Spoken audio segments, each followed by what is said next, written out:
Physical is the cheapest thing in this world. आजकल लड़कों को ऐसा लगता है कि अगर कुछ भी कह सकता आपसे है। बात कर रही है या हाँ, उसने तो बात जाएगी। कर ली तो इसका मतलब है कि वो आपके साथ रेडी है कुछ हाँ, करने के लिए। हाँ। खाली हाय लिखने का मतलब ये होता है आज हाँ। के टाइम में ना, लड़के ऐसे ही समझ लेते हैं। व्यूज के लिए they set the angle camera at that angle कि फोकस ही या तो ग्लूट्स होते हैं या प्रेस होती है ऑब्वियसली। फिर what's the difference between a slut दुनिया में दूसरे नंबर पर है एंड अ इन्फ्लुएंसर? तो जो मर्द इंस्टाग्राम पे देख रहा है कि इसकी क्लिविज दिख रही है, इसकी कौन सी रील में क्लिविज दिख जाएगी, कौन सी रील में ग्लूट्स दिखेंगे, या दिल को फिक्स नहीं कर पा रहे ना हम, तो हम वेट को फिक्स कर रहे हैं। मर्द जात से टक्कर। आजकल ना एक तो ये मोटे लोगों ने ना फैशन चला दिया है। 2500 की ऑडियंस तो दिख ही रही है। और अमिताभ बच्चन थोड़ी ना चैनी खैनी खाता फिरता होगा। Hello guys, welcome to unfiltered with Ankesh. आज हमारे साथ है पारुल कौशिक। तो जानते हैं उनके बारे में, उनकी लाइफ के बारे में। तो Parul, hi Ankesh, thank you for inviting me here. सबसे पहले सभी मुझे इंस्टा पे द क्रेजी ह्यूमन के नाम से जानते हैं। The ID name is so unique and because it's was from my college time. जब मैंने स्टार्ट किया था तो कॉलेज में थोड़ा पागलपंती करते थे, तो क्रेजी ह्यूमन नाम रख दिया and then it become the it's turn पागलपंती to gym and then basic life style. So I'm a engineer turned marketer. So previously I did my engineering in electronics and communication, and then due to my passion, तो मैं एक marketer बन गई. Now currently I'm doing branding, marketing and all that thing along with gym and basic lifestyle. सो पारुल, आपने बताया कि आप engineer हो, फिर आप मार्केटिंग में चले गए, फिर आप अभी सोशल मीडिया पे अच्छे खासे एक्टिव हो। तो मतलब ये आप ही के साथ है या हर इंजीनियर के साथ ऐसा ही होता है कि वो कंफ्यूज रहता है कि उसको करना क्या है? इंजीनियर बनने से पहले भी ऐसा होता है, बनने के बाद ऐसा हो जाता है? एक्चुअली वो डिपेंड करता है कि आप क्या करें। पर इंजीनियर खतरों का खिलाड़ी तो लाइफ में बन चुका होता है ऑलरेडी, क्योंकि उसने सबसे हार्ड सब्जेक्ट्स पार कर लिए होते हैं। तो उसके बाद जो सारी चीज़ होती है ना, अब उसको लिखता है ईजी चीज़ें टारगेट करते हैं, तो वो बाय डिफ़ॉल्ट क्या होता है कि एक्सप्लोर करने की उसकी इच्छा खत्म होती ही नहीं है। So I think for me creativity is the one factor जो मेरी लाइफ में हमेशा रहा है। I love to showcase things, I love to position things for others actually. So marketing is a very good forte right now, and it's very good for youth also. There is social media is also all about marketing, branding, and when you boost the reels and everything is all about marketing. So it's a future of everything right now. जैसे एक time आया था जब IT was on a hype, जब आप digital हो रही थी, सब कुछ digital. Now it's every digitalisation हो चुका है। अब एवरीथिंग इज़ लाइक कि उस पर हमें पोस्ट करना है, पोजिशनिंग करनी है। सो इसलिए मुझे ऐसा लगता है कि marketing is a very good thing and it's a lots of creativity, and for me it's a very good point to meet people actually, because आप लोगों से मिलते हो, उनका थॉट प्रोसेस जानते हो, वो अपने ब्रांड को कैसे देखते हैं वो आप जानते हो। सो और उनके थॉट प्रोसेस को अपने थ्रू उनके विज़न को, in short term you can say कि उनके विज़न को आपको ऐसे मतलब शोकेस करना है। So it's a very good. So insta thing happened by the time in college. One boy said तू बहुत मोटी है, and then it was came on a ego, you can say ego पे आ गया. Then I joined the gym and I was randomly post the thing, and then उसके बाद एक reel million में गई, and then उसके बाद इंस्टाग्राम उठ गया, and then when I went to gym और वो रील वायरल हुई तो मुझे वो सेल्फ कॉन्फिडेंस इतना बिल्ड हो गया था कि मुझे लगा कि नहीं, वो चीज़ कंटिन्यू करनी चाहिए, and that's how the Instagram गया. लेकिन ये तो लड़कों के लिए है ना कि लड़की ने कुछ बोल दिया, वो उस लड़के को जुनून आ गया, ठुकरा के मेरा प्यार इंतकाम देखेगी और बॉडी बॉडी बना ले। तो आपके साथ कैसे हो? Okay, so in real life I am a very sensitive person. मतलब ऊंची आवाज़ में कोई बोल दे तो मैं अभी रो दूंगी kind of person. I am not a very strong person. So मुझे मतलब हर चीज़ को ओवर करने की आदत है लाइफ में. तो मुझे मतलब जब किसी ने बोला कि अरे सो मतलब मोटी एंड ऑल अच्छी नहीं दिखती है, मैं तेरे साथ नहीं रहूँगा वाला सीन होता है जब आपकी लाइफ में, तो वो कहीं ना कहीं हिट कर ही जाता है. कि मुझे उस टाइम ये पता चला कि a good heart is not mandate in this world. यहाँ पर लुक्स चलते हैं सिर्फ. तो वो जो चीज़ थी वो इतनी अनबैलेंस थी कि उसने ओवरकम किया and I went to gym and from last 4 to 6 years वो मैंने कभी मतलब आज तक मैंने मिस ही नहीं किया. There is a days when I want gym like in 7 days 7 मतलब every day I want in the gym. अच्छा पारुल, यहाँ पे मैं इसको थोड़ा पर्सनल ले गया हूँ आपके आंसर को, तो क्योंकि मैं बहुत लोगों को बोलता हूँ, दिन रात मेरा यही काम है, दूसरे लोगों को मतलब जलील करना कह लो या मोटिवेट करना कह लो. अब सामने वाला उसको इंसल्टिंग वे में ले रहा है या मोटिवेशनल वे में ले रहा है, ये मुझे नहीं पता. तो जैसे मैंने बोल दिया आपको कि या किसी को कि मोटी हो गई है, क्या लग रही है यार, कुछ करो अपना, या मैंने किसी लड़के को बोल दिया, जैसे आदेश को बोल दिया, क्या यार फिट हो जाओ तुम. तो मतलब सामने वाला क्या सोचता है मेरे बारे में, मैं अपने बारे में आज जानना चाहता हूँ. आप छोड़ दो अपना आज. तो see it's depend on person to person. आप किसको कैसे बोल रहे हैं बहुत मैंडेट होता है. आप जिम में अगर मान लीजिए कोई बोल रहा है तो समटाइम्स इट हैपन्स कि हम बहुत पॉजिटिव लेते हैं कि सर ने बोला है सही बोला होगा, या सच में मैं बेकार दिख रहा हूँ. It's depend on person to person perspective. That is a boy, मतलब जो भी था XYZ, we are a good friends, तो that is came under the umbrella of insult. But अगर कोई आप बोल रहे हैं तो सरकाज़म में तो कोई भी बोल सकता है, और वी विल टेक हाँ भाई खाते पीते घर का हूँ. We have a very Indian slang कि खाते पीते घर का हूँ, तेरे बाप का खाता हूँ टाइप्स वाला सीन है हम लोगों का. तो मुझे ऐसा लगता है कि but by the time when I went to gym, मुझे एक चीज़ समझ में आई और जो मैं सबको बोलना भी चाहती हूँ थ्रू योर पॉडकास्ट कि whoever you are in your life, मोटा पतला कोई मैटर नहीं करता. At last, it's always a person, humanity which attracts others actually in real life. आप आज मोटे हैं, शायद कल और मोटे हो सकते हो, या हो सकता है आप और अच्छे दिख सके. इट्स डिपेंड कि आपके सर्कमस्टांसेस क्या हैं, आप कैसे लाइफ को लेकर चलते हैं. ज़रूरी नहीं कि आज मैं सुंदर हूँ, एक एग्जाम्पल दे रही हूँ, और मैं कल भी होंगी. सर्कमस्टांसेस कुछ भी हो सकते हैं, एग्जैक्टली चेंज हो सकते हैं. हो सकता है कि मेरी शादी कैसे घर में जो जिम अलाउड ना करे, and maybe after my childrens I become more और मोर लाइक कि मैं मोटी हो जाऊँ या जो भी हो जाए. तो मुझे ऐसा लगता है कि वट एवर यू आर, आप खुद से खुश होने चाहिए. यही मिस्टेक मैंने करी. अगर मैं मोटी हूँ और I am the happiest person around my self, what's the point कि दो लोग क्या कह रहे हैं. बट मेरी बॉडी बन चुकी है, फिर भी मेरे अंदर दूसरों से कंपटीशन जारी है, और मैं यही कह जा रही हूँ इसको देख, then there is a no satisfaction, और इट्स अ एंड कि आप कभी सेटिस्फाई अपने आप से हो ही नहीं पाओगे. मतलब कंपटीशन मी वर्सेस मी होना चाहिए मेरे. Exactly. If you are happy it's okay. आपको अपने सर्कमस्टांसेस पता है.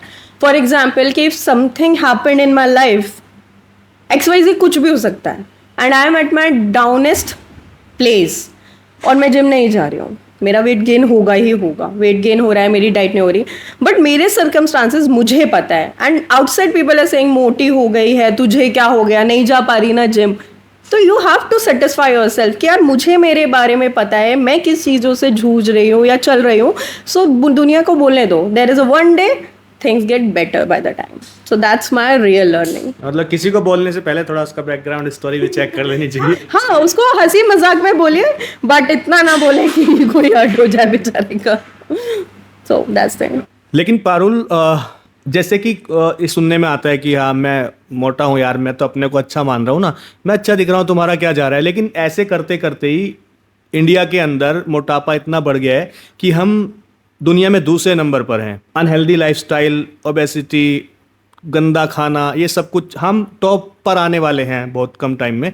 तो आपको नहीं लगता है कहीं इसको थोड़ा सा सुधारने की ज़रूरत है? ये जो माइंडसेट है कि मैं जैसा हूँ वैसा अच्छा दिख रहा हूँ, तेरे बाप का क्या जा रहा है?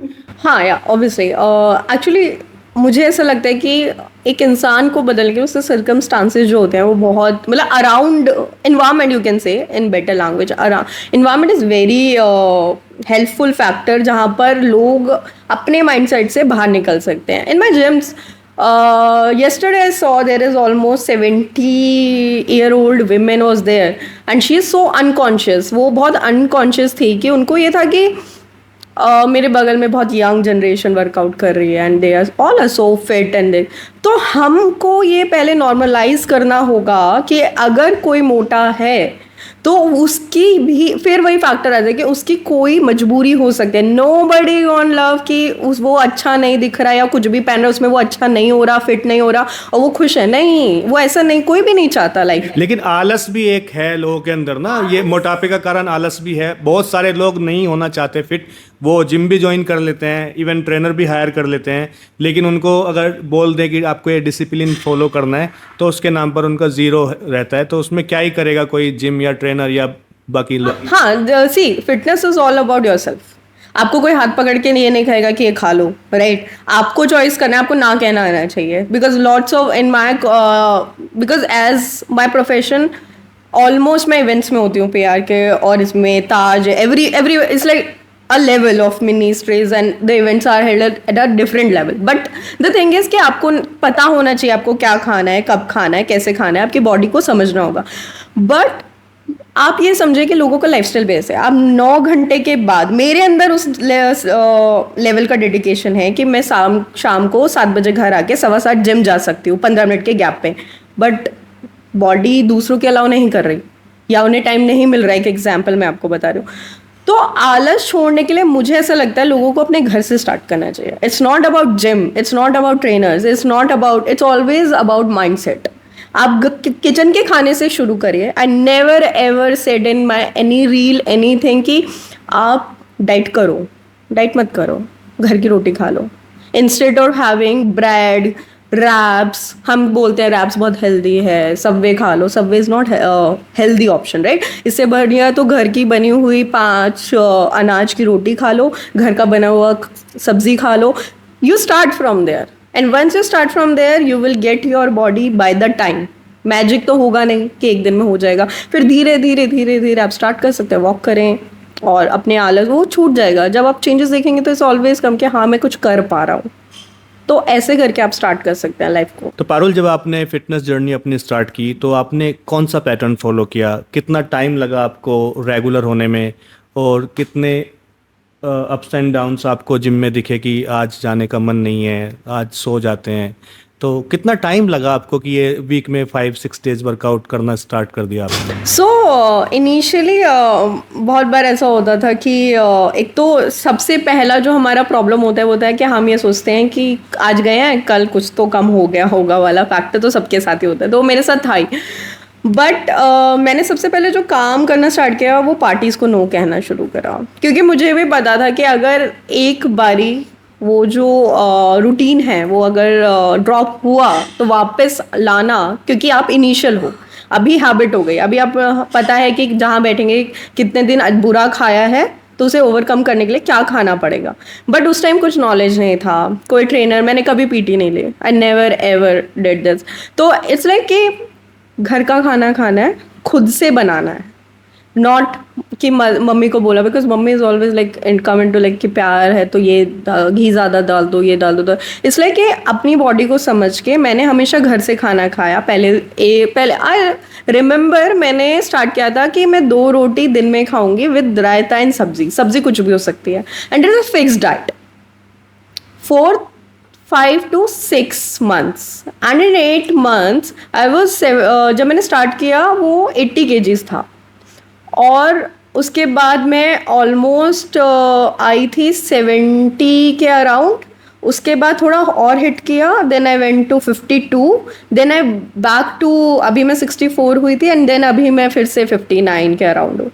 तो मुझे ऐसा लगता है कि आपकी बॉडी को समझना, आप समझ जाओगे बाय द टाइम आपको क्या डाइजेस्ट हो रहा है, क्या नहीं हो रहा, क्या हो रहा है. सो आप पहले घर के खाने से, सिंपल खाने से स्टार्ट करो. बिकॉज फर्स्ट स्टेप तो चलिए, ज़रूरी नहीं है ना कि जिम जाना ही जाना है.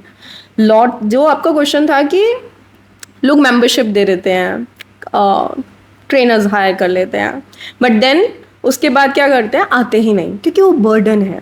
आप सोच रहे हो, आप किसी चीज़ को आप बोझ रख दोगे तो सामने वाला दबता चला जाएगा. अगर उसका थोड़ा सा भी इधर से उधर होगा तो वो उस चीज़ को छोड़ देगा, क्योंकि वो उसे बोझ लग रही है. यू हैव टू अंडरस्टैंड कि फिटनेस मेरे लिए ज़रूरी है, मैं हेल्दी रहना चाहता हूँ, मुझे अच्छा खाना खाना है. ट्रेनर जिम बाद की कहानी है. अगर मैं 15 मिनट भी वॉक कर पा रही हूँ दैट इज़ इनफ. क्योंकि मेरे सर पे जिम का फीस दे दी नहीं है, ट्रेनर हायर कर लिया वाला सीन भी नहीं है. सो वो चीज़ हम सस्टेन कर सकते हैं, और ऐसे ही मैंने किया। स्टार्टिंग में बेसिक कार्डियो था, मुझे बहुत शर्म आती थी जिम में जाने के। I started with my brother, वो पहले से जिम जाते थे, फिर उनके जो भैया थे, कोच थे, उन्हीं के साथ मैंने स्टार्ट किया। उन्होंने बेसिक कार्डियो कराना शुरू किया, कार्डियो से वेट लिफ्टिंग, और वो बहुत छोटा सा जिम था, 300-500 रुपये वाले जो जिम होते हैं लोकली, वो था।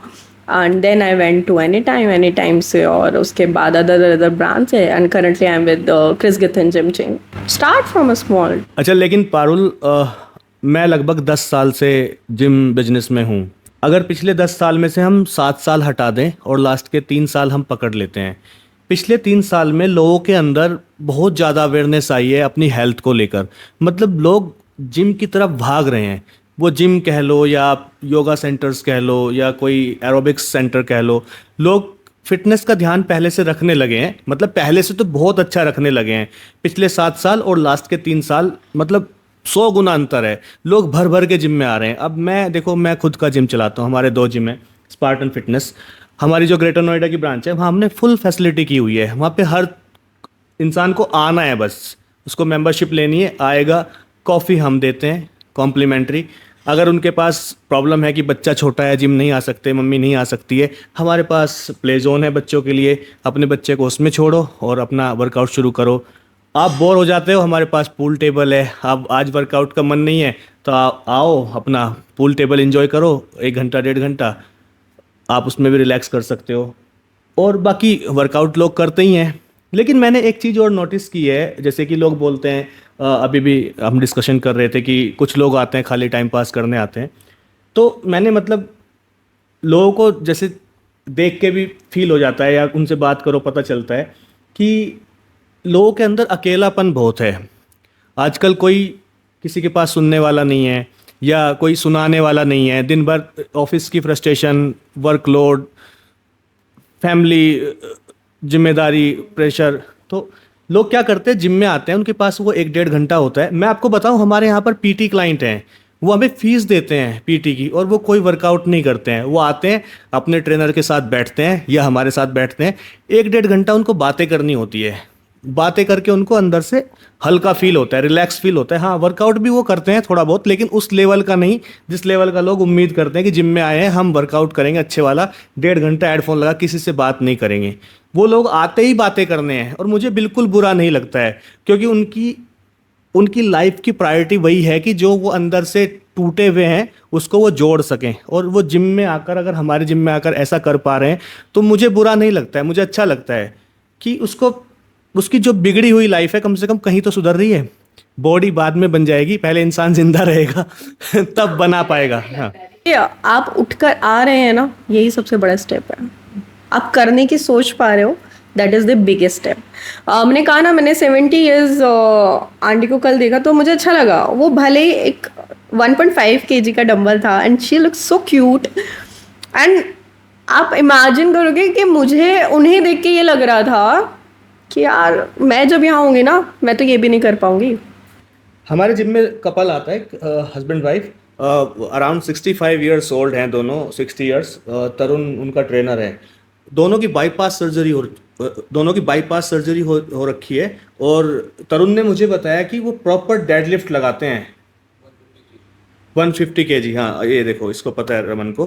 तो 150 kg डेडलिफ्ट, 65 एज, और ऊपर से हार्ट पेशेंट।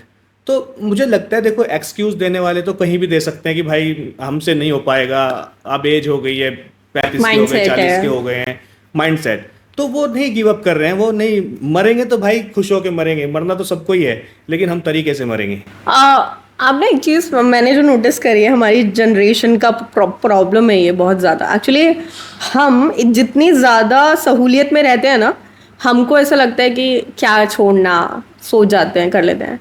हमारे पेरेंट्स हमसे मोर एक्टिव हैं, तो मुझे ऐसा लगता है कि शायद जब हम वहाँ पहुँचेंगे ना, हम वो भी नहीं कर पाएंगे। तो मैंने देखा है कि जो हमसे बड़ी एज के लोग हैं ना, वो डेली जिम आ रहे हैं, भले वो मोटे हों, कैसे भी हों, उन्हें कोई फ़र्क नहीं, बट वो आ रहे हैं, उनका माइंडसेट है। हमें ऐसा लगता है यार बन तो गई, हो तो गई, हम सिर्फ वो थॉट प्रोसेस से सोच रहे हैं, बट उनकी थिंकिंग है कि हमें जाना है, हम जाएंगे। वो हमारी एक, वो मैंने देखा उनके अंदर एज फैक्टर तो अभी रहा ही नहीं है, बल्कि हम बहुत आलसी हैं।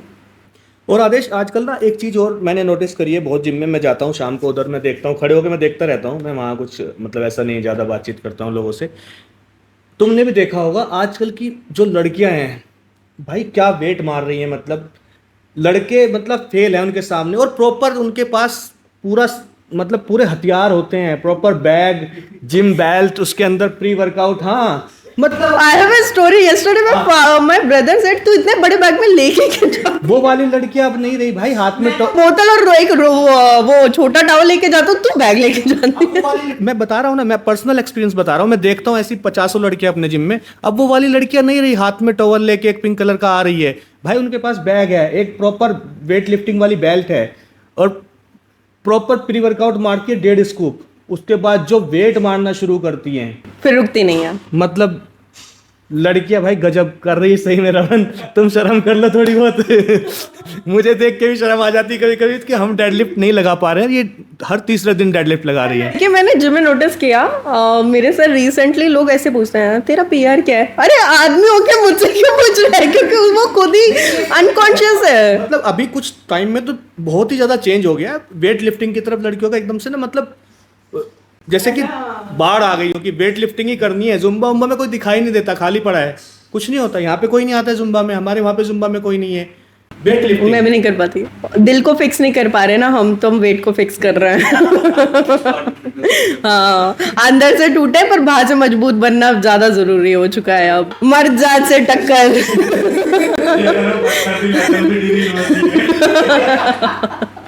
हाँ सीरियसली, ये तो सच में बहुत ट्रू फैक्ट है। और सीरियसली मैंने देखा कि वो ब्यूटी विद ट्रेनिंग आ रही है, मैंने देखा पहले होता था ना कि, हाँ पहले होता था कि जिम में मैं देखती थी कि जो वेट लगाती थी लड़कियां, they were like not so good in featuring, but अब आप लड़कियों को देखो, मतलब मैं बीइंग अ फीमेल कह रही हूँ, इतनी सुंदर लड़कियां by physique and by the face also. नहीं, उसमें देखो क्या है ना, अब जैसे कि मैं मेरा तो सबसे मिलना होता है, मेरा एक अच्छे इंसान से मिलना होता है, जिम में जो थोड़ा सा नैरो माइंड है उससे मिलना होता है, हम सबसे बात करते हैं, बीइंग ए ओनर हमें सबसे बात करनी होती है कि भाई हाँ, हम और सबको हमें हाँ हाँ बोलना होता है, हम ना नहीं बोलते किसी को भी। तो कुछ लोग ये भी चीज़ बोलते हैं कि अरे जिम आ रही है तो कहीं फैशन शो में थोड़ी ना आ रही है, तो उसमें मेरा मतलब यही कहना होता है भाई, उसको अच्छा लग रहा है ना, उसको इसी इसी चीज़ से मोटिवेशन मिल रहा है कि वो मिरर में, अब हम भी आते हैं, हम भी अच्छे कपड़े पहन के हम भी देखते हैं ना मिरर में, तो हम खुद को अच्छे लग रहे हैं तभी तो हम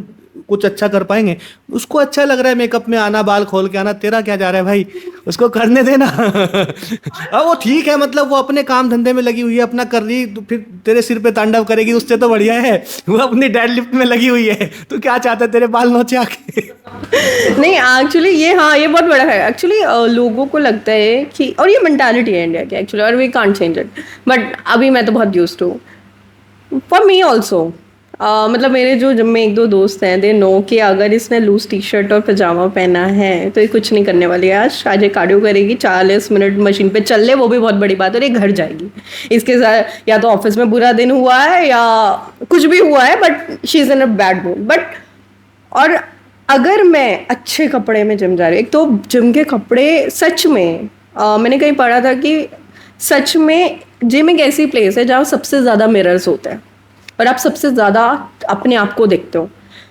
तो जब आप अपने आप को देखते हो, वो जो हल्की सी मसल भी पंप होती है ना, वो आपको एकदम पार दिखती है कि हाँ यार ये तो यहाँ हो रहा है, तो वाई नॉट। और it's a thinking of man only, या फिर मतलब एज फैक्टर का भी प्रॉब्लम है कि जो हमसे बड़े आते हैं वो जिम में सोचते हैं कि ऐसे क्यों आई है वैसे क्यों आए, but it's not for 100% women actually. इधर भी एक बार है, हाँ 50% वुमेन्स का ये प्रॉब्लम है कि दे विल लाइक कि they show the cleavages and they wore the tights in that manner कि वो ऑकवर्ड हो जाता है फॉर फीमेल ऑल्सो। मेरे जिम में मैंने कुछ ऐसे फीमेल्स को देखा है कि वो मेरे लिए भी ऑकवर्ड हो जाता है कि यार अब मैं कैसे वर्कआउट किया, उसको देख के मुझे भी क्रिंज लग रहा है। बट फॉर 50% ऑफ वुमेन, जितना वो मतलब पहन पाती हैं, अच्छे से ड्रेस वेल करती हैं, वो अच्छा दिखती हैं, तो उनका मोटिवेशन लेवल ही अलग होता है। तो मैं उनमें से एक हूँ कि जितना अच्छा टाइट फिट अच्छे कपड़े मैंने पहने हैं, मैं उतना ही वेट लिफ्ट करके जाऊंगी आज। अदरवाइज वो नहीं रहे तो मुझे लगता है कि कोई चेंज ही नहीं आया ना, मोटिवेशन क्या होगी, मेरे लिए तो मोटिवेशन मैं ही हूँ।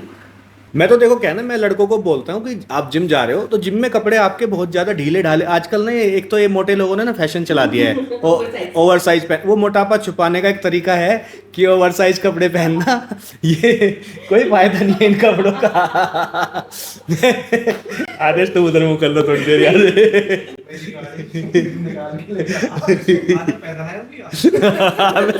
मैं चला जाऊंगा टिर्री से, लेकिन मैं बोल के जाऊंगा। तो मैं लड़कों को बोलता हूँ कि भाई कम से कम आप ऐसे कपड़े पहन के आओ कि जो आप मसल ट्रेन कर रहे हो उसको आप फील कर सको, मतलब आपको दिखे। मैं ये नहीं कह रहा कि आप खाली सैंडो में करो, आप एक अच्छी टी शर्ट, मतलब कोई ज़रूरी नहीं आप ब्रांड खरीदो, नॉन ब्रांड में अच्छे कपड़े आते हैं और उसको 300-400 रुपये की टी शर्ट भी ऐसी आती है, अच्छी बढ़िया मिल जाती है, मैं भी पहनता हूँ।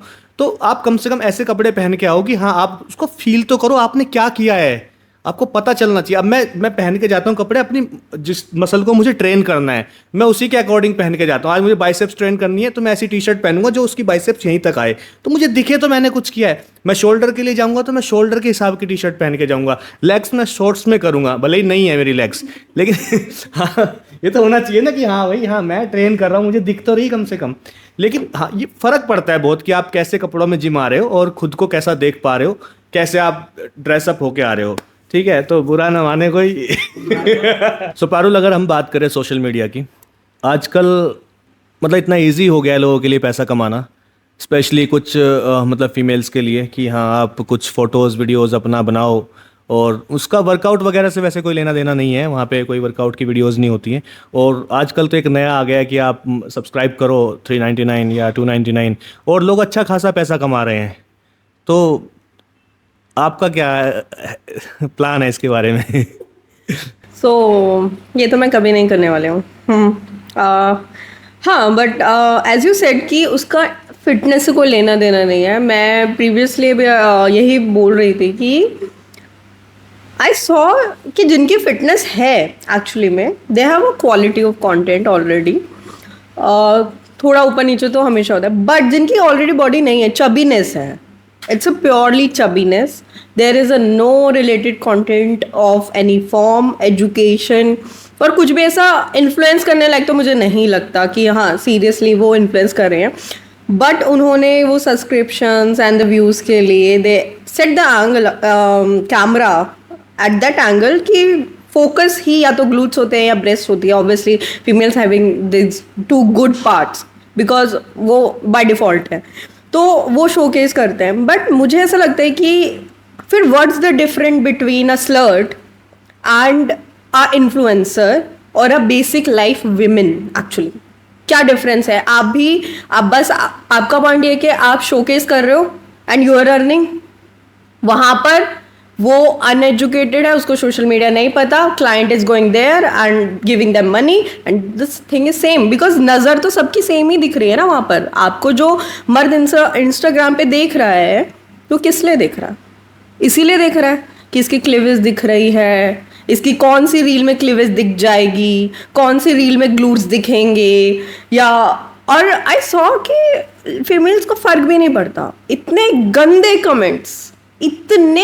कमेंट्स कि लोग गालियाँ लिख रहे हैं बिकॉज इंडियन ऑडियंस है मोस्टली, और वो इंडियन ऑडियंस भी टायर 2 और 3 की है क्योंकि ऑडियंस भी वो बहुत मतलब हाँ जो लो तबके लो मेंटालिटी एग्जैक्टली वही वाली है जिनको फोन में देखनी, हाँ बस एग्जैक्टली क्योंकि वो नहीं देख पा रहे हैं, बस उनको लग रहा है इसी से नाच गाना देख के यही सब देख के मैं सेटिस्फाई हो जाऊँ। व्हाट्स दिस यार, देख के क्या कर पा रहे हो आप? और मेरे को ये बात समझ में नहीं आती कि हाउ, मतलब शायद ये हमने इजी बनाया, मैन ने इजी बना दिया विमेन के लिए। अगर कोई देखे ही ना तो वो डालेगी ही नहीं, बट अब आदमी तो आदमी होता है, अब वो देख रहे हैं, वो डाले जा रहे हैं, वहाँ लोग गंदा गंदा लिखे जा रहे हैं, कोई अच्छा कमेंट नहीं। और उनके ऑडियंस भी आप देखोगे अगर मिलियन है तो मिलियन में वही है सिर्फ। लेकिन आदमी करे क्या, मतलब स्क्रॉल करता है वही आ जाता है सामने, तो हम क्या करें? मतलब हम इंस्टाग्राम चलाना बंद कर दें? नहीं, आप इंस्टाग्राम चलाना बंद आप कर सकते हो ना, बाकियों से कैसे कराओगे? दूसरा एक चीज और है, मतलब कि हमारे साथ तो नाइंसाफी हो गई ना फिर, मतलब लड़कों के लिए तो नाइंसाफी हो गई ना, हम क्या दिखा के भाई व्यूज पाएं? अब हो गया है ना, मैंने अभी रिसेंटली एक नया ट्रेंड देखा है, शायद आपने नोटिस किया होगा, जितने भी लड़कों ने बॉडी बनाई है वो एक अलग ही टेंजेंट पे चल रहे हैं कि एक देखा मैंने कि वो बोलते हैं कि अपनी एक्स से मूव ऑन करना है, contact me and he is showing his abs, his body. और मतलब मैंने देखा है लड़कों को भी वो वही कर रहे हैं, एकदम ऐसे ऊपर से एंगल आ रहा है, ऐसे they are showing their abs, featuring their without, ये ऐसे मतलब मैंने देखा है कि वो थोड़ा फर्जी वीडियो होती है, पीछे नेल्स होते हैं बड़े बड़े ना, कमर ऐसे बैक पे लड़के की ऐसे लड़की जैसे हाथ दिखा के नेल्स ऐसे चला रहे हैं। तो ये लड़कों ने भी फॉलो करना शुरू कर दिया है कि अगर आपके पास ग्लूट्स है तो मेरे पास एब्स है, और वो भी लग गए इसी में कि लाओ भाई टी शर्ट उतारो, अब हमारे बाइसेप्स दिखा के काम नहीं चलेगा। लेकिन सब्सक्राइब कोई नहीं करेगा ना हमें फिर भी 399 में। ये तो देखो, ये नाइंसाफी तो है ही, भगवान की तरफ से भी है, क्या करें। मैंने देखा कि वहां पर मतलब ये ऑडियंस का भी मेरे को समझ में नहीं आता, लड़कों की फीड में जो लड़के ऐसी वीडियोज आ रहे हैं, जो कि मैं देख रही हूँ कि मैं मतलब कुछ भी लिख रहे हैं कोर्ट में, मैं क्या बोलते हैं, हॉट दामाद चाहिए, कुछ भी लिख रहे हैं कोर्ट में, बहुत क्रिंज सी लाइनें लिख रहे हैं, अपनी एक्स को जाने दो, मुझे आने दो, मतलब ये लड़के भी लिख रहे हैं, and they are showing their abs and all this, जो भी उन्होंने अपर बॉडी और ये सब बनाया है, और लड़कियां वहाँ कमेंट कर रही है, मतलब ऐसा उल्टा यूनिवर्स उल्टी हो चुकी है, वहाँ लड़कियां लिख रही है hi hottie, why let's break the bed. ये जो हॉट मतलब वहां पर एक और था कि जब भी इंस्टाग्राम खोलती हूँ नंगे लड़कों की वीडियोस आ जाती हैं, वो वाला भी एंगल अब आ चुका है। तो वो देख रही है ना, मतलब फीड में तो वही आता है ना जो आप देख रहे हो, अब वो देख रही है, उनको तो वही आएंगे। अब लड़कियां भी देख रही हैं, अब यूनिवर्स उल्टी हो चुकी है, अब मैं बोल तो रही हूँ, कमेंट भी कर रहे हैं हाय हॉटी कब मिलोगे। अरे वो साले लड़के ही होते हैं फर्जी वीडियो बना कर फर्जी अकाउंट से करते रहते हैं, लड़के आराम ही होते हैं बहुत, उन्होंने फर्जी अकाउंट बना रखे हैं, वो लड़कों में खुद ही कमेंट करे जा रहे हैं। नहीं बट ये शर्टलेस का फैशन तो आ ही गया है, बहुत सारे लड़के, पहले होता था कि लोग टाइट टी शर्ट, एक टाइम आया था जब लोग नॉर्मल टी शर्ट में वर्कआउट करते थे, फिर आया कंप्रेशन का कि जब फुल स्लीव की कंप्रेशन है, फिर आया कि एकदम जो लड़कों की बॉडी होती थी वो सलमान खान इंस्पायर्ड होगी, एकदम टाइट पहनेंगे और उसी से वर्कआउट करते थे, वही डालते थे। फिर ओवर साइज ने गया, पर अब ओवर साइज के साथ एक नया है कि ओवर साइज के बाद टी शर्ट उतारने हैं। आप नोटिस करो, जिन लोगों की बॉडी है लड़कों की, वो क्या करते हैं, ओवर साइज में स्टार्ट करेंगे और उसके बाद ले भाई उसके नीचे एक सैंडो पहन के आते हैं और अब वो भी नहीं पहनेंगे, और उसके बाद वो एस्थेटिक लाइट्स करके और एकदम बॉडी को ऊपर के नीचे के एंगल से, मतलब it's a competition between both the genders now कि कौन ज्यादा कपड़े उतारेगा, and it's how is it working, I don't know क्यों कर रहे हैं। लड़कों को स्पॉन्सरशिप और व्यूज कैसे मिल रहा है? अभी मैंने देखा कि फीमेल को जितने स्पॉन्सरशिप मिलते हैं, लड़कों को भी उनसे ज्यादा मिल रही है, जो फिटनेस से नहीं, लड़कों को खैर, वो लड़कों को तो मेहनत से मिल रहे हैं ना। अब मैंने देखा है कि भाई लड़की कोई फीमेल है इन्फ्लुएंसर, उसके मुश्किल से 2500 फॉलोअर्स हैं, उस पे उसने लिखा हुआ है डीएम फॉर कोलैब, मतलब 2500 फॉलोअर्स, डीएम फॉर कोलैब किस लिए भाई? और इनके मतलब इवन वो कर भी रही है, किसी एक दो ब्रांड का प्रमोशन कर भी रही है, और वो फ्री में करती है, कैसे करती है मुझे नहीं पता। मैं भी जानता हूँ ऐसे 20,000 फॉलोअर्स वाली लड़कियां हैं जो मतलब जब उनके 2000 थे तब से वो कोलैब करती आ रही है कहीं कहीं जा के ब्रांड्स के साथ में, मतलब वो छोट भैया ब्रांड टाइप होते हैं वैसे तो वो उनका, लेकिन अब करवाता ही कौन है, मेरे को तो समझ नहीं आता है। माइक्रो जो इन्फ्लुएंसर्स एक्चुअली ना, ब्रांड्स क्या करते हैं कि पैसा देखो लग नहीं रहा, ठीक है, 2500 की ऑडियंस तो दिख ही रही है, for my marketing point of view I am saying.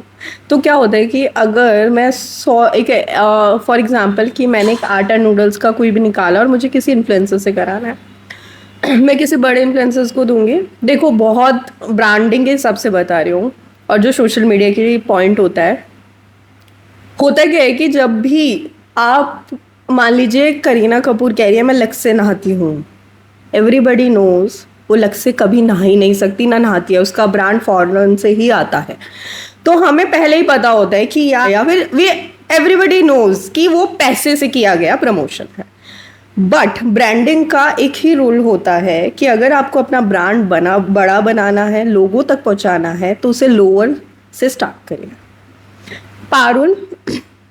Parul जो है वो नहा सकती है अलग से, बट मेरे बिहार पर कोई 1 मिलियन या कोई और बड़ा इन्फ्लुएंसर है, वो अलग से नहाने के पैसे ले रहा होगा, ऑब्वियसली सबको पता है। वाई आई बिलीव, पारुल पे बिलीव होगा। वहीं मेरे से लोअर जो बंदा है, जो रोड पे बैठा है, गरीब है, मैंने उसको बोला कि तू लग से नहा के और बोल दियो मैं सुंदर हो गया, मेरी तो वैल्यू ही खत्म हो गई, लोग उस पर भरोसा करेंगे। It's a branding and marketing strategy. जितना लो से कराओगे पैसा भी नहीं देना पड़ेगा, पहला पॉइंट। सिर्फ क्या लगेगा, आपका प्रोडक्ट जो आपको भिजवाना है वो करवा दोगे। 2500 में से 500 तो भरोसा करेंगे ही, 1 मिलियन में से तो। आप एक बात बताइए, मुझे लोग देख रहे हैं, मेरे लिए तो देख रहे हैं, बट मैं कोलैब करती हूँ, मेरी रील वो सबसे नीचे जाती है। रील क्यों? रीज़न ये है कि लोगों को मैं जिसके साथ उससे फ़र्क नहीं पड़ता, मेरे से फ़र्क पड़ता है। तो 1 मिलियन में कोई क्यों देखेगा उसको देखेगा ही नहीं कि साबुन तो ढक गया ना, मैं तो रियल देखने तो कुछ और आई हूँ, तो वो दिखाओ मुझे। तो इसलिए जो है ना, वो स्टार्टिंग हमेशा ब्रांड लोअर से करता है। ये रीज़न है कि माइक्रो इन्फ्लुएंसर्स को मिल जाता है इजीली, क्योंकि बड़ा वाला बंदा तो पैसा भी मांगेगा ना। ये तो मेरी ब्रांडिंग हो गई। मैं मार्केटिंग पॉइंट बताया। What else do you want to cover? What about you? Anything is there special in your life that you think that you should talk about? थोड़ा पर्सनल पूछ लेते हैं ना। हाँ, पर्सन बताइए। क्या एक पर्सन बैठ के क्वेश्चन कर लीजिए। क्या स्टोरी में कुछ भी कोशिश करें। Anything you want to add to it, say about marketing, social media से related कोई से कुछ शेयर करना हो, something better or maybe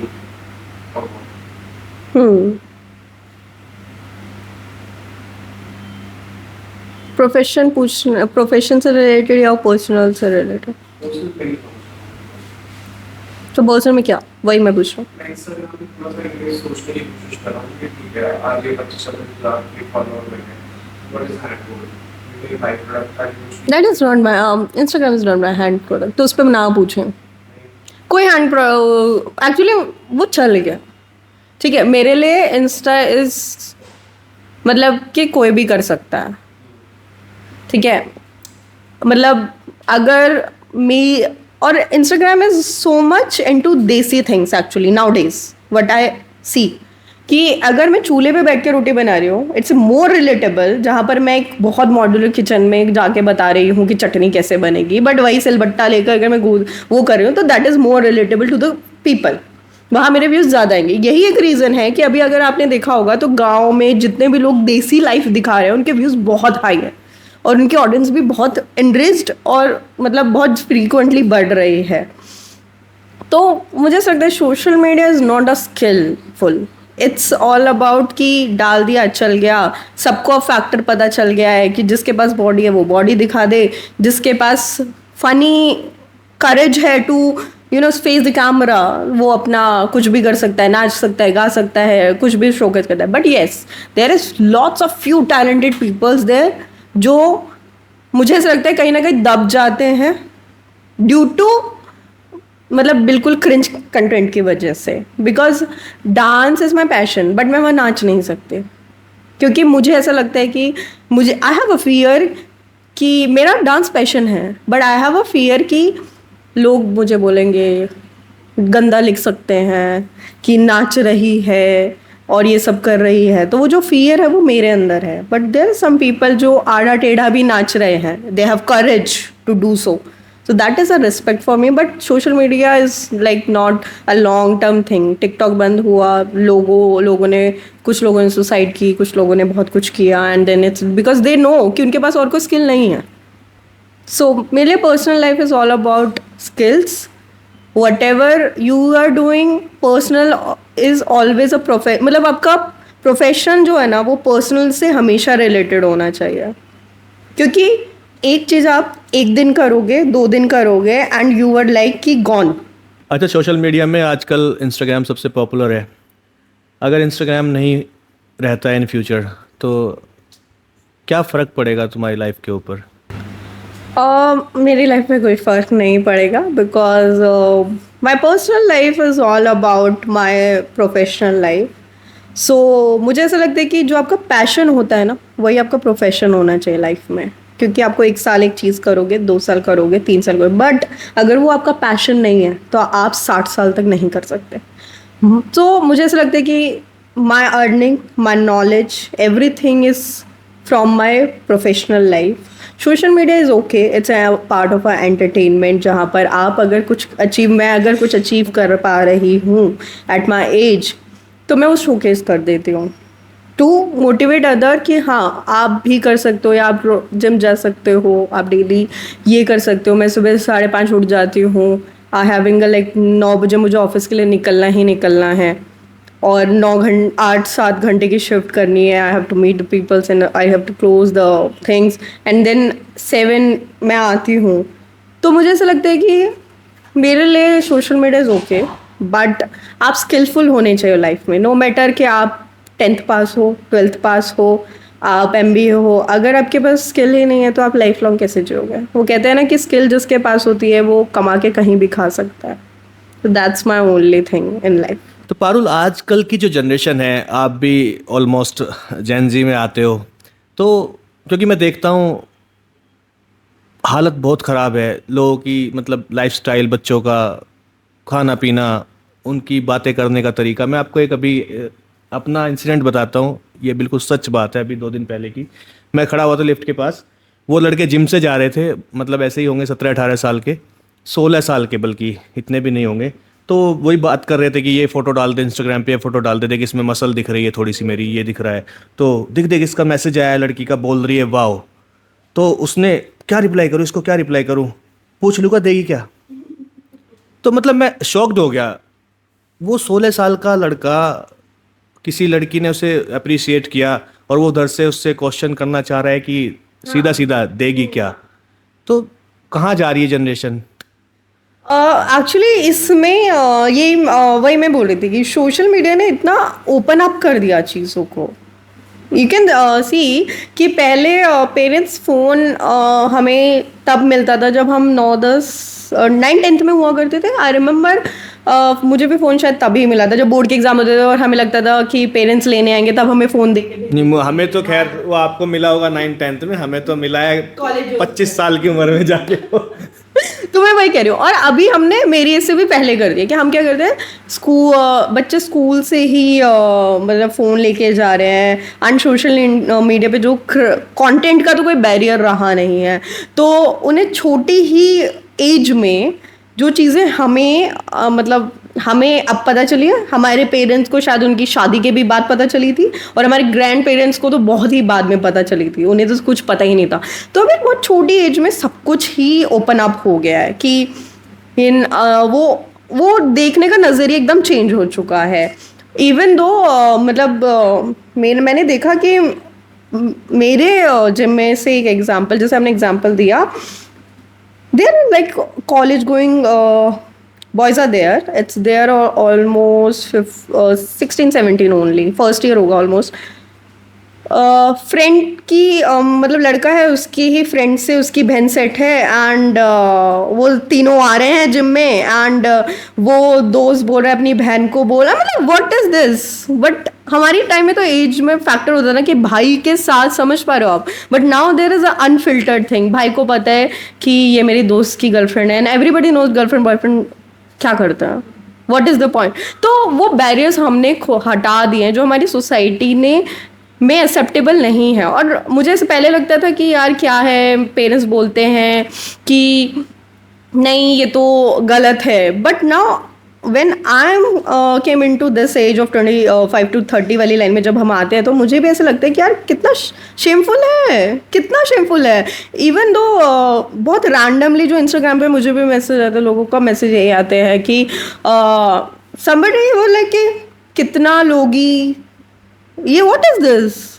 मतलब इतना इजी कर दिया है क्योंकि लोगों को डर नहीं है. पहले लोग सोचते थे, थॉट प्रोसेस में था ये सब, बट लोग बोलने से पहले 4 बार सोचते थे कि सामने वाली क्या बोलेगी, क्या डर है वो कहीं मतलब कंप्लेन ना कर दे, या ये चीज़ इतनी बड़ी घर तक ना चली जाए। बट अब हमने इतना कॉमन कर दिया है कि सामने वाले को पता होता है कि अगर लड़की को हम बोल भी रहे हैं तो लड़की बहुत मिनिमम ले लेगी और ऐसे जाने देगी।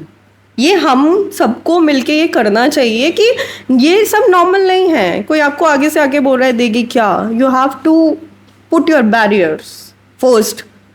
हमने बैरियर्स ही खत्म कर दिए सारे। मतलब आजकल लड़कों को ऐसा लगता है कि अगर कुछ भी लड़की कह सकते आपसे हैं। बात कर रही है या उसने हाँ, हाय तो हेलो सो आपको कर जाएगी। दी, तो इसका मतलब है कि वो आपके साथ रेडी है कुछ भी हाँ, करने के हाँ, लिए। हाँ। खाली हाय लिखने का मतलब ये होता है आज हाँ। के टाइम में ना, लड़के ऐसे ही समझ लेते हैं।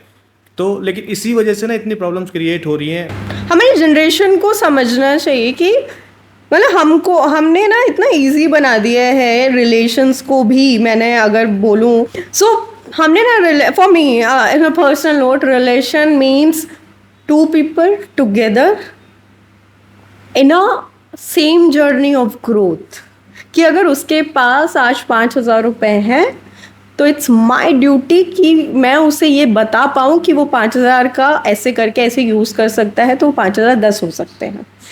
But now we are in a generation, और मैं तो उसमें बिल्कुल फिट भी नहीं होती हूँ अभी, इसलिए that's why I am always अब मैं वेरी सेंसिटिव पर्सन। जैसे मैं स्टार्टिंग का, तो मुझे ऐसा लगता है कि रिलेशन लोग यूज़ करने के लिए आ जाते हैं। मेन को लगता है कि वी हैव सम पर्सनल और फिजिकल नीड्स तो लड़की करे। लड़की को लगता है कि जो 1,000 रुपये की लिपस्टिक मेरे पेरेंट्स मुझे नहीं दिला पा रहे वो ये बंदा दिला सकता है, एंड हम इसके पैसे से घूम सकते हैं। जो ये अभी 80% थॉट प्रोसेस बन चुका है और वो हो सकता है।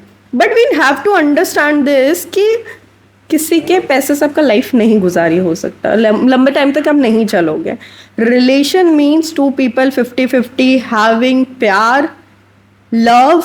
कि अगर एक गिर रहा है, मेरे पास आज नौकरी है उसके पास नहीं है, there is no boundness of man women to man कि आदमी है तो ही करेगा, विमेन है तो ही करेगी। नो, इट्स ऑलवेज कि मैं कमाती हूँ। अगर आज मैं 1-1.5 लाख रुपए कमा पा रही हूँ और मैंने एक ऐसे आदमी से प्यार कर लिया जो अर्निंग नहीं है, मान लीजिए मेरे से कम है, नीचा नहीं दिखा सकते ना आप, दिन रात थोड़ी दिखा सकते हो।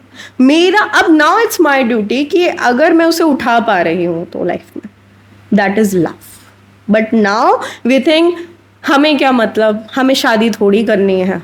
एंड दैट्स द रीज़न कि लोग 30-30 साल मतलब एक लंबे टाइम के लिए सिर्फ ढूंढते ही रहते हैं, क्योंकि जो अच्छा मिला वो तो हमने खो ही दिया, यही सोच के कि अरे यार सुंदरता का अंत तो है ही नहीं ना। आप ये सोचो, आज मैं सुंदर, उस मेरे से सुंदर 2, उससे सुंदर ऊपर, बॉडी और सुंदरता के जितना पैसा जितनी मेहनत लगाओगे वो बढ़ती चली जाएगी।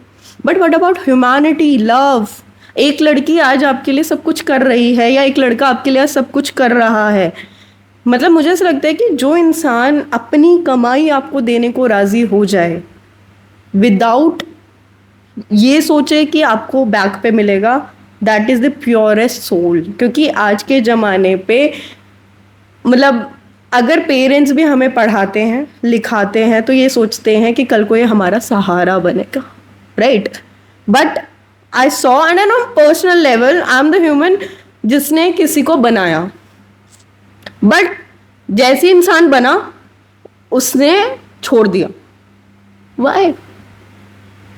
आपने अर्निंग भी दी, आपने सपोर्ट भी किया, आप किसी और के पास रह पा रहे हो क्योंकि पहले वाले बंदे ने आपको उस लेवल तक पहुंचाया, आपको सपोर्ट किया, आपको प्यार किया। प्यार की कीमत तो हो ही नहीं सकती ना यार। तो हमने बहुत नॉर्मलाइज कर दिया कि प्यार तो यार होता रहेगा, वो तो अरेंज मैरिज में कर ही लेंगे, ये सब कर लेते हैं। और I think open up, if I said physical is the cheapest thing in this world. मतलब बीइंग अ फीमेल होना ही बहुत बड़ी बात है। मैं चलते हुए किसी लड़के को 4 बार स्माइल दूंगी, उससे 2 दिन बात करूंगी, सोने को तैयार हो जाएगा। It's a very cheapest thing यार, ये तो गली गली पर मिल रहा है मुझे, क्या नहीं मिल रहा। प्यार, सपोर्ट, किसी का साथ, कोई सुनने वाला, कोई एफर्ट करने वाला, वो तो नहीं मिल रहा। आदमी को भी ये समझना होगा कि सोने वाली तो कोई भी सो जाएगी, पैसे देके सो जाओ, बट जो लड़की आपके साथ सोने से ज़्यादा अपनी अर्निंग, अपनी सेल्फ रिस्पेक्ट, अपने एफर्ट्स और तुझे घर की तरह रख रही है, उससे बड़ी बात क्या हो सकती है। कुछ भी नहीं हो सकता. सो आई थिंक ये मेरा पॉइंट हमेशा से for a relation point of view यही रहा है कि इतना नॉर्मलाइज मत करिए चीज़ों को कि लोग उसकी अहमियत ही भूल जाएं. You have to understand this कि प्यार करने वाले नहीं मिलते. अगर कोई बिना आपसे उम्मीद करे आपसे प्यार कर रहा है, आपको पैसा दे रहा है, आपको फैमिली समझ रहा है, that is the key win of life. क्योंकि एट लास्ट कल को हो सकता है आपकी नौकरी छूट जाए. Even in marriage also I have seen कि विमेंस में बहुत ईगो आ गया है अब कि मैं कमाती हूँ तेरी सुनूंगी क्या, मैं कमाती हूँ तू बताएगा मुझे क्या पहनना है. That is wrong. There is a very thin boundation जो हमेशा से चलती आई है लोगों फीमेल के लिए कि हमें पता होना चाहिए कि हम औरत हैं. कुछ चीज़ें भगवान ने बना के भेजी हैं जो boundaries we have to maintain being a female. अगर उसके बियॉन्ड हम जाएंगे तो हम नाश ही कर देंगे और वही हो रहा है. हम अपनी बाउंड्रीज भूल गए हैं. इट्स स्पेशली फॉर विमेन कि हमने इतना इजी टू गो कर दिया अपनी इस बॉडी को कि हमें लगता है कि अबे यार चल चल चल तू रेडी, तू स्मार्ट दिख रहा है, तू अमीर है, चल चल चल. What is it? It is our USP.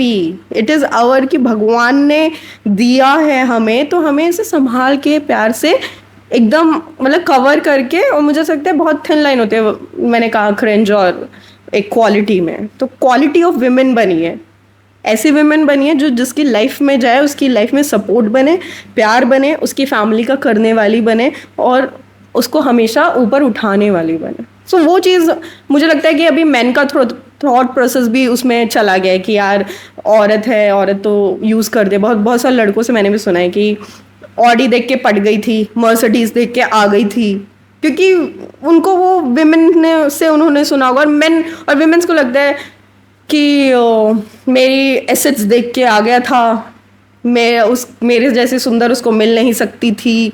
तो वो it's a both side of life actually जो हमने मिस आउट कर दिया. तो गाइज आज के पॉडकास्ट में आपको बहुत मज़ा आया होगा. बहुत सारी चीज़ें आपको नई नई सुनने को मिली हैं, समझने को मिली हैं. पारुल ने बहुत अच्छी अच्छी चीज़ें बताई हैं पर्सनल लाइफ के बारे में, आपको किसको चूज़ करना है किसको नहीं करना है. तो गाइज आप सब्सक्राइब करिए अनफिल्टर्ड विद अंकेश और एपिसोड देखते रहिए, एंजॉय करिए.